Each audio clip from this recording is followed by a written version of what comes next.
afternoon. Yeah, that you know. Harris is drinking, and yes, I'm thinking, and I'm plotting and scheming.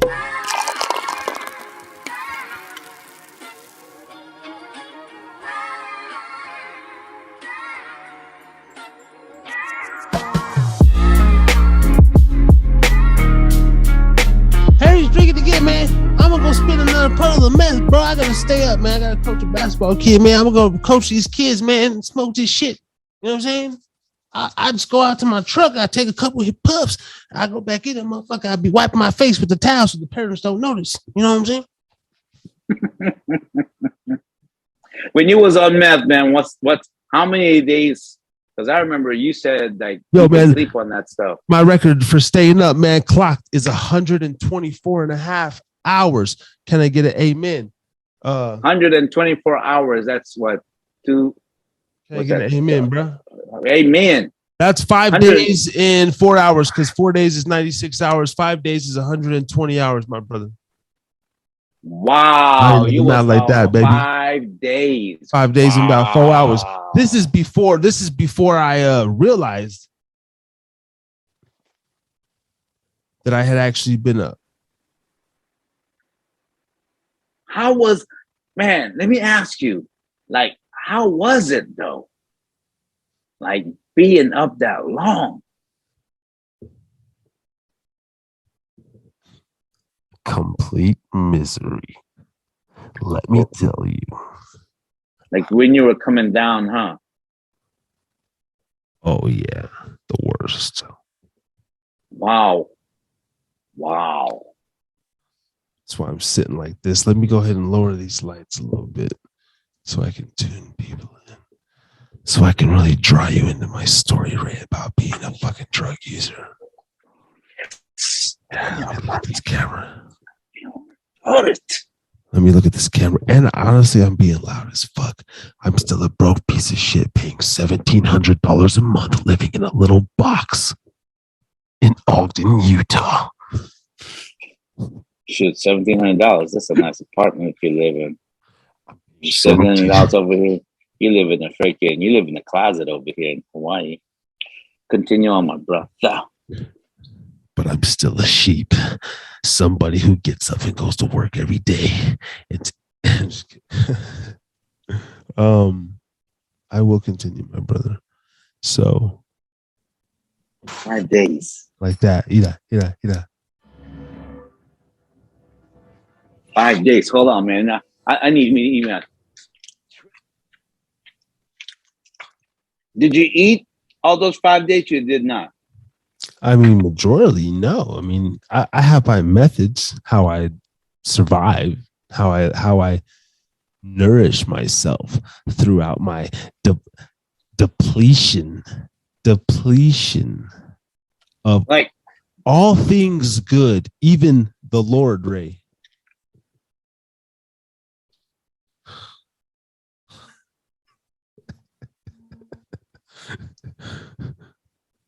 Man, you're such a handout. It's continue on, my brother. It's the depletion of all things good, man. Your bodily fluids, you're sucked up, you're fucking dehydrated.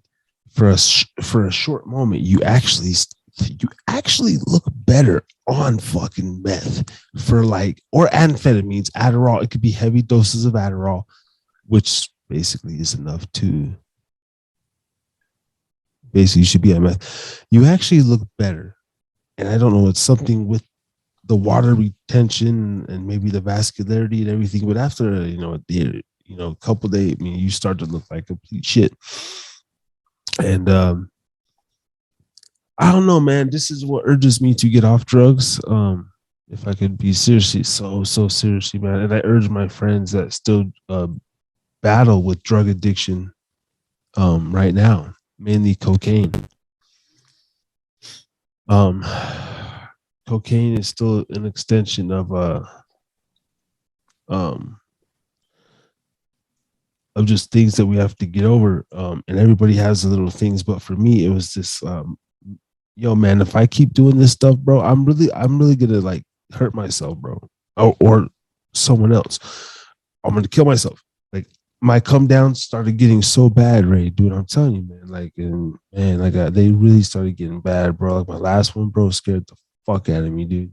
Like it just scared me, bro. Like to the point, and it embarrassed me. You know what I'm saying? I'm fucking stupid shit. Fucking, it's just, and you feel these. But we were on meth. You were on meth, or were you on coke? Man, never on coke doing some stupid shit like that, bro. It's always just fucking meth or some Adderall. So it's something weird, you know. And you get a little mix of what do they call it? Maybe schizophrenia / psychosis, you know, because you're delirious, so you're not thinking in your right mind. For me, about after 6 to 8 hours, the shadow people or shadow figures, you know, start appearing and everything, and you know, you get the flickering, like the little flickering, like fucking shades, like out of your peripheral, and then you just start seeing them. You just be looking, and you just see like things, or you know, you call them shadow people or whatever the fuck they want to call them. Little flickers, flying orbs and shit like that. Flying orbs? Yeah. Wow. Yeah. And you could actually, and this is the thing about drugs in general, they open up portals. Drugs open up portals. And this is why I'm a fan of like the hallucinogenic drugs and stuff like that. You have to be careful with those ones too. I'm a connoisseur in this shit, man. And a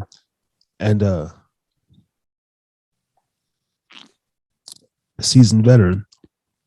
But anyway, even meth opens up portals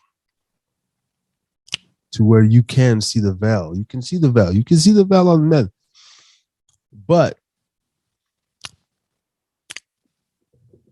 that comes from that's even going to take more than 5 days, bro. You gotta bust fucking missions, bro. I've known motherfuckers that stay up like 13 days, bro. Like literally like 2 weeks on like, or 8 days, 10 days on fucking bingers, like maybe getting like 40, you know, busting a 40 minutes sleep, like every fucking 4 or 5 days type shit, sleeping an hour. Like, dude, these motherfuckers just stay puffing. And like, I could never get on that level. My shit was just having too much fun, man. Pool parties and fucking girls, and just living fast, man. Fucking around with, fucking around, man. Out there in Vegas, man. In Summerlin, doing that whole shit for a whole year, man.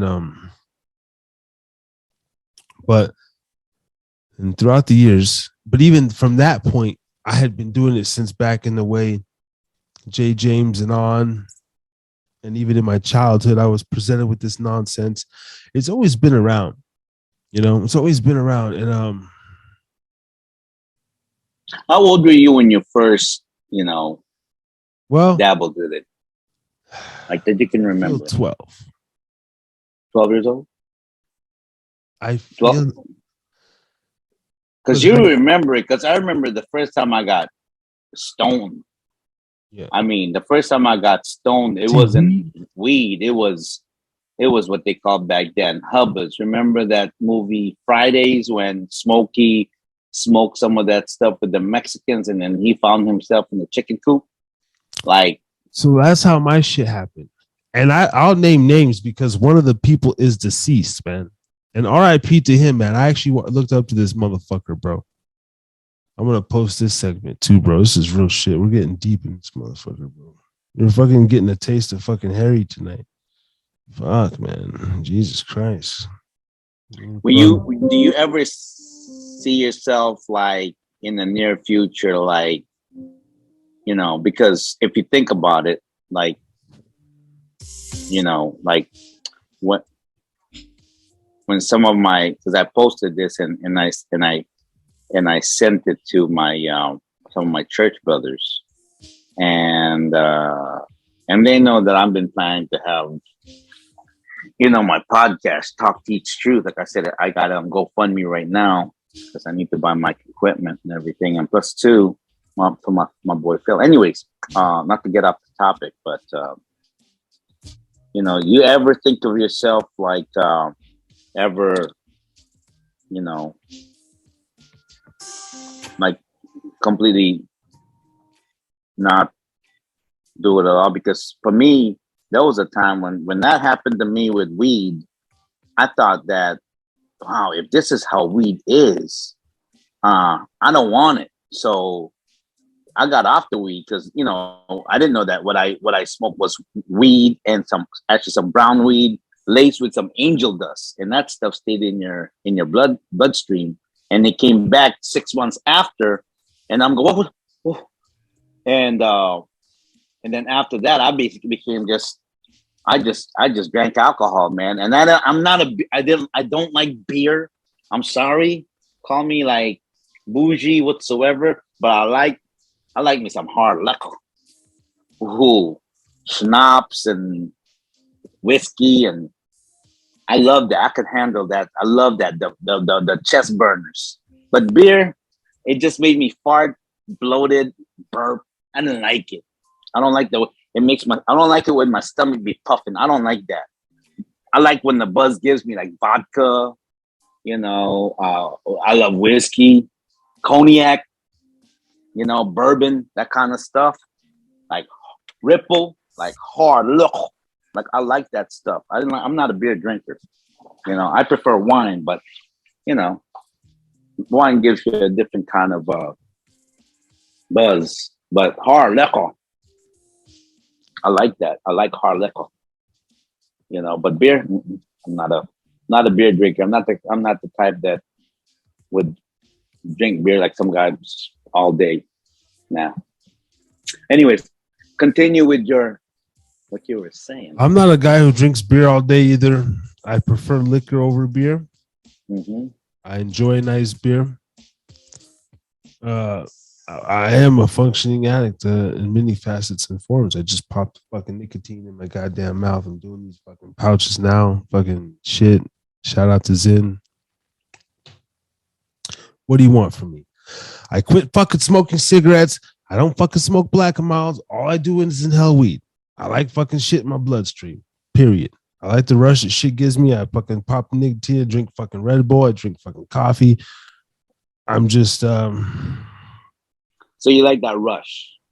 I like it all. Okay, my favorite choice of drug is like I love weed. Okay, Yeah, I mean that's all. But when that's number yeah, and it's like I can puff it like it's like but the problem is and I admit I'm a codependent because if I get it started, like I want to keep doing it and doing it, and I'll be totally functioning, not a problem, and then now that it's like I don't have access to it and I don't even crave it. And then the thing is that where I live, I'm in Hawaii, whatever, I smell it all day. I smell it pretty much all the time. And I'm going, and I'm not going, ooh, and that's when I know I'm going, you know what?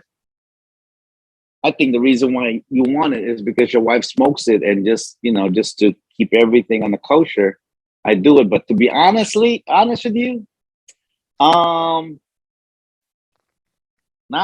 I don't, and I like it because to me it's like like I'm a respectful of martial arts, man, and it's like that's the whole part of martial arts. And me and brother Andre was talking about that because he's a Bruce Lee fan, but even Bruce Lee liked to puff a lot because of his back pain, and I don't see nothing wrong with weed. I really don't.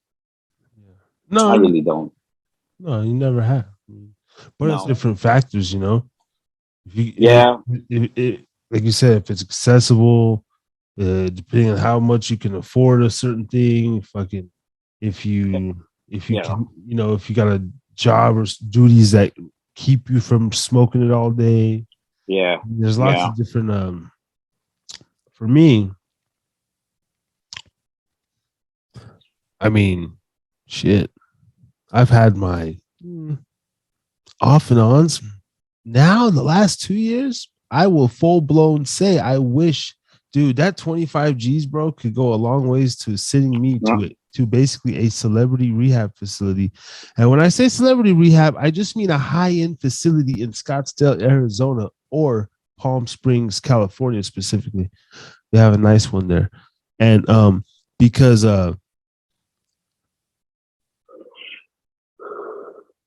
And you know what it is, bro?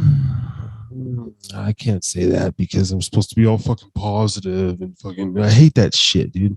Fuck that, bro. Let me just fucking be me, dude. I'm tired of this goddamn. This goddamn. Ain't nobody stopping you. Go ahead, speak your Everybody mind, brother. stops me, bro. That's the reason why you invested what $10,000 in a podcast system. You own the mic, so you know what. You speak your mind, brother. I own the mic and the goddamn content that I'm speaking. And look, man, straight the fuck up, bro.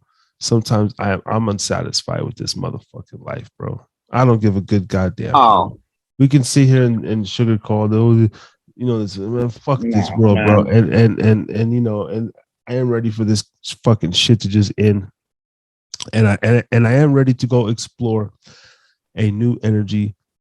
Shout out to Abraham Khan, bro. Back up in the building, man. 9 listeners, man. Shout out to Up North More. Listening to me and my dog Ray just speak our spiel, man. 2 men coming together, man. This man's 20 years my elder, so I always, you know, we always 5 respect each other. plus 5 is what? 5 plus 5 is what? I'm not 10 years old. Neighbors probably fucking hate me and shit, but I don't care, man. Who cares? Trying to be as chill as I can, but yeah, it's just like I like to just. It's like you have to maintain anyway. And I get it, man. I respect the martial arts. I respect discipline, bro. You have to respect the discipline, man, bro. Like a true man is a disciplined man. That's why I'm on the 4th stage of manhood. And I'm not yet on the final stage of manhood. I'm manly enough to say that, admit that, you know, I'm trying to get better and everything. I feel like I am, but I lack a certain discipline because I like to indulge, you know. I know when to say enough. Like I'm responsible enough to like, I don't get sloppy drunk. Never, ever, ever, bro. There's honestly, I never seen you sloppy drunk. I never seen you sloppy drunk. Never, bro. I can count the people on one hand who even would have reference to seeing me like out of my element, bro. And it's like, and I'll still, the hilarious stories because even when I get to that point, bro, I still remember everything. It's right. That's the reason why I don't buy this. I mean, I'm the guy who we've been on a point where everybody's been at that point of belligerent drunk. But you know what? I don't care what you say. It's like, oh, I don't remember. I passed out. Maybe there is some people like that, or maybe, you know, because to me, it's like all of my embarrassing moments in life was because I was drunk. All the stuff that I regret saying because of liquid courage and everything. That's why it's like that's why I don't like it. And I see it like that. I've always seen a negative light of being drunk, but being stoned, all it is just being love, man. It's just loving everybody, just having a good time and all that stuff. So, you know, I'm not, you know, that's why it cracks me up because, you know, being a devout Christian, oh, you know, this and that. I say, well, have you ever been stoned? Have you? And I say, oh no, because I heard. No, you heard, but you've never been, so you can't say nothing. You can't say nothing. You know, if you haven't been at the, oh well, you know, no, you can't say nothing. If you've never been there, and I'm not saying I don't condone saying that, oh, you got to be stoned or nothing like that. That's why, you know, on that level, being a Christian, you know, I think what it is that's why I think sometimes if you're like, you know, like super goody two shoes, and then you become like they say in a Christian, like, you know, you become a what do you call it, legalistic or dogmatic. That means like, oh yeah, we do this and that, but underneath that, where is really your reality? Are you like watching porn, like, you know, just don't want to tell nobody in church, or do you like, you know, jack off to like nobody wants to, you know, like for me, I'm like I've admit in church that I am codependent, that I do smoke weed and, you know, and this and that, whatever. Yeah, I do say that. I've opened up because I guess, you know what? I don't know. Correct me if I'm wrong, you know, like having OCD or Tourette's, there's a certain level of discipline in there. And we talk about this all the time. It's like being OCD. You got to wake up at 6 o'clock. No matter what, you're going to wake up at 6 o'clock. You're doing your yard work. No matter what, you got to finish that yard work. No matter what. Or else your conscience won't let up. So call that artificial. Man, I just use it to my advantage. Anyways, go on, man. That's my piece, So I truly, from the bottom of my heart, has a certain affinity and love, natural love for mankind. I do. I love people. I love to love. I know that sounds corny and that sounds superficial. No, but I do. But you know what? Not 1 second when I say, you know what?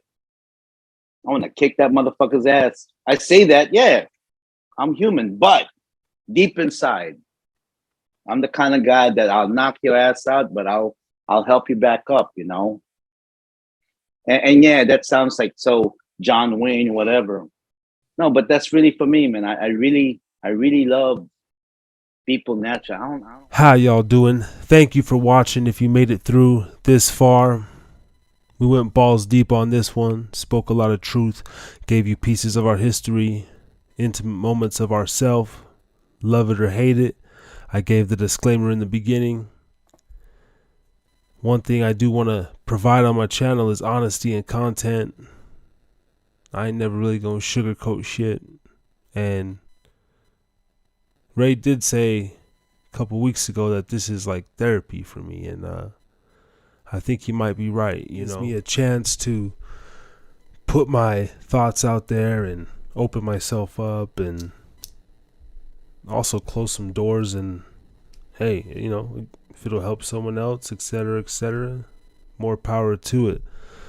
But we are. I'm a clean and sober man, for the exception of weed and alcohol.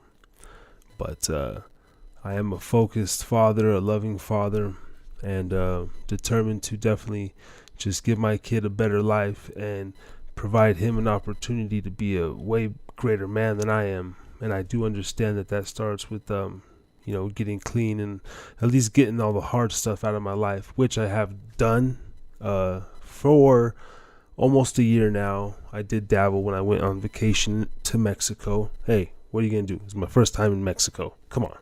I was at the source. Forgive me. He was well taken care of with his mother. Shout out to baby mother. And I just had to throw that in there. Anyway, peace, love. Continue on, and see you on the next one. Yeah.